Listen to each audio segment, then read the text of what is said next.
absolutely right. Or the Missouri Compromise, the state of Missouri. But basically what we did is we divided the Louisiana Territory into two parts. We drew a line across the territory at 36 degrees, 30 minutes north parallel. Then we agreed as a nation, any state being formed north of that line would come into the Union as a free state. Now, if you're a state being formed south of that line, and if you choose to do so, you can become a slave state. Seemed to be a pretty good compromise between the two sections of the country. Well, 30 years, I should say, slavery stayed pretty quiet because if we got a slave state, we'd get a free state. If we got a free state, we'd get a slave state.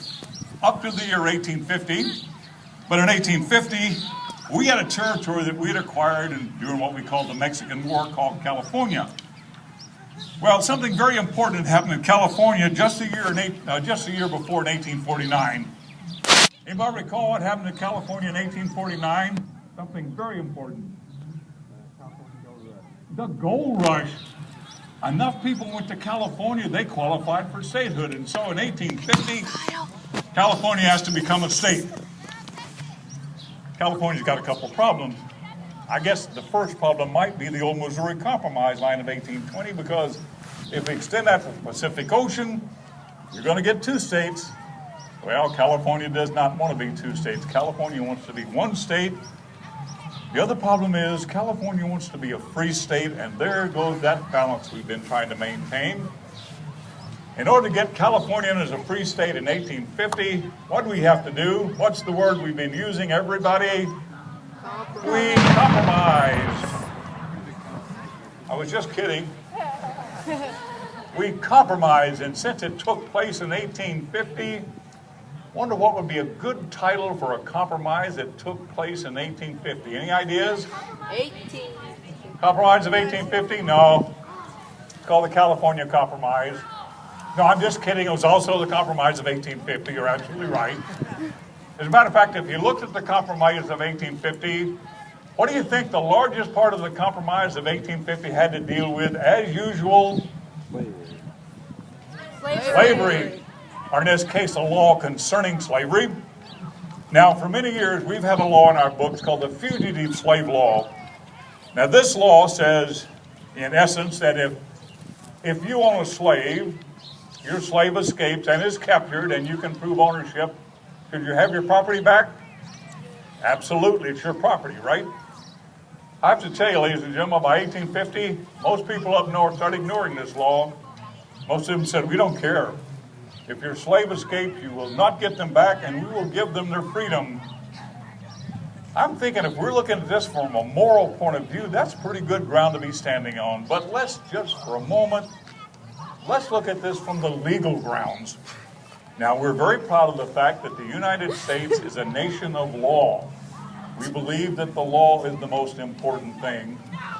And if we're going to adopt that attitude, which I think is the right one, well then, I think we have to admit that we've got to obey all the laws, even the ones we do not like, at least till we get the law changed anyway. So in 1850, in order to get California as a free state, most of the northern states made a somewhat concerted effort to reinforce the fugitive slave law. And I suspect in 1850, with the Compromise of 1850 settled, the nation took a sigh of relief. Sadly for us in our history, 4 years later, all this is coming to a crashing end. Because in 1854, Senator Douglas from the state of Illinois got a series of bills passed through Congress. He called the Kansas-Nebraska Bill. One of the provisions of the Kansas-Nebraska Bill is basically opening up all the territory west of the Mississippi River to the extension to the institution of slavery. Ladies and gentlemen, at that point, if it had not been for the Kansas-Nebraska Act, most likely you would have never heard of Abraham Lincoln. At that point in my history, I'd already gotten out of politics. I was a very successful lawyer. I was raising a family and would have been quite happy not to get involved in politics. But I am opposed to slavery. I have always been opposed to slavery. And I could not sit idly by and watch this institution spread across the western United States. So I started arguing against the Kansas-Nebraska Act and the spread of the slavery in the territories. 3 years later, there would be a case before the United States Supreme Court that quite frankly destroyed my position on trying to stop the spread of slavery in the nation. In 1857, the United States Supreme Court, in what will become known as the Dred Scott decision, declared that Dred Scott, because he was a Negro and because he was a slave, was not a citizen of the United States. He had no hope of ever becoming a citizen of the United States. Therefore, he had no right to be suing for his freedom in the courts of the United States. Now, as bad as the decision as that was, it was an opinion that the court added to that decision, which, by the way, nobody even asked them about, was more devastating on trying to stop the spread of slavery in the territories. In the Dred Scott decision of 1857, the United States Supreme Court said, in effect, that Congress could not pass any law that would prohibit his master from taking him into any territory he so desired. Just said, in effect, we can't stop slavery in the territory. Well, my opposition to Kansas, Nebraska, and Dred Scott were very well known. So well known that next year in 1858, I was involved in a series of debates over in Illinois called the Lincoln-Douglas debates. And in 1858, I lost the election for the United States Senate in Illinois. But in 1860, I had the great privilege of running for the presidency. And on November the 6th of 1860, I was given the great honor to become the 16th president-elect of the United States. But even before I could leave Springfield, Illinois, go to Washington to take the oath of office, trouble was brewing in our country. Immediately upon my election, the great state of South Carolina chose to secede from our union, followed shortly by the states of Georgia, Florida, Alabama, Mississippi, Louisiana, Texas. They formed what they called the Confederate States of America. They elected their own leader, a former senator from Mississippi by the name of Jefferson Davis. At that point, I was still somewhat hopeful that a confrontation could be avoided. On March the 4th, 1861, I took the oath of office. I became the 16th President of the United States.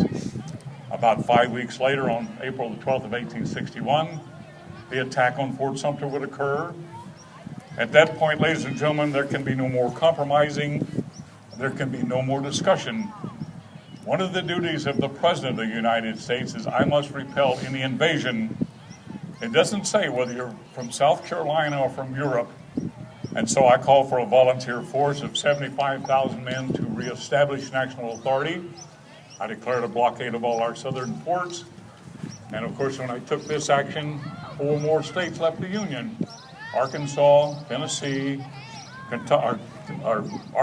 Tennessee, Virginia, excuse me, and North Carolina.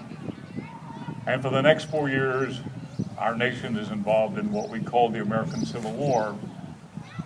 In the span of almost 4 years to the day, we lost a little over 600,000 American lives. Someone has done the mathematics on this and figured that we, as American citizens, died at the rate of about 17 people an hour. Now, to bring that into more perspective, it is now about 20 minutes after 11 our time. If all of us here this morning were casualties of the Civil War, by 1:30, we would all be dead. Now think about that going on for 4 long years, day after day, week after week, for 4 years. Let me stop for just a moment and ask you by show of hands, how many